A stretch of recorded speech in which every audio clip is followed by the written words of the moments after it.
So I think the things for other people, I always say, when people come and see us and they're thinking about launching a campaign, the first thing I would say is why?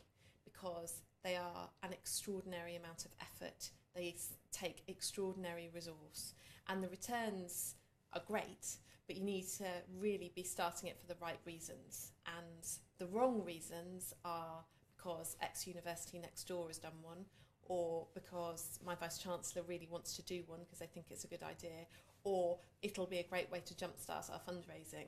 All of those things are untrue. Campaigns are brilliant tools to increase the overall philanthropy that an institution or an organisation gets, but they need to come from a base of support, and they need to come from a professional setup to really work.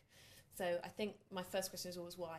And if people have, because there's a need, we've got this great need and we need to raise money for it, well, that's good. That's a good start. And there are some questions then that I would want to take someone through. So I would want to say, okay, so is your institution prepared to really invest what it needs to deliver a campaign? So that would be about time from senior leaders, that would be about money and investment, would be about whether there's an understanding and an awareness among staff for the need to ask. So is your institution ready? Is your development office ready? So do you have a professional staff of people who are experienced and know their roles and know what is involved and have the ability to deliver what's involved in running a large-scale campaign? Is your donor base ready? Are your alumni ready? So do you have a donor base? Do you know who they are? Are you confident in understanding what motivates them, what's likely to motivate them to give again? Are your alumni base in a position where they understand the need to support the university? They've been having regular communications for a number of years. And I think if all of those things are in place, then that might be the time to start looking at a feasibility study. And feasibility studies, I think, are really important. They separate out the good campaigns from the bad campaigns often, because it means you're taking, sometimes with the help of a consultant, but it doesn't have to be, a really systematic look at your organisation, the external environment, and understanding what the place is for your campaign, what's going to make your campaign different and stand out and worth doing.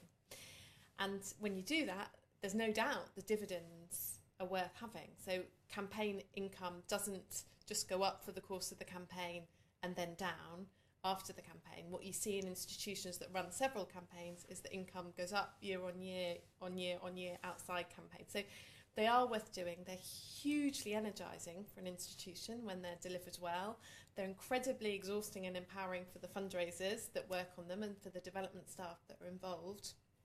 And so they are undoubtedly something people are very drawn to and people get very excited about, and there's good reason for that.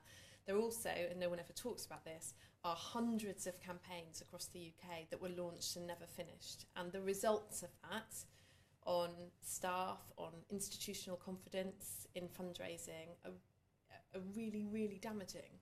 And I think we need to really ask ourselves, do we need a campaign? Because lots of institutions grow their fundraising very successfully year on year without the added cost and effort that's associated with a campaign.